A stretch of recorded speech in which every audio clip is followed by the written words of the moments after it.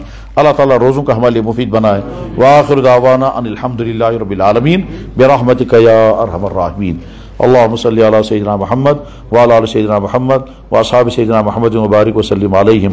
ربنا آتنا في الدنيا حسنة وفي الآخرة حسنة وقنا عذاب النار.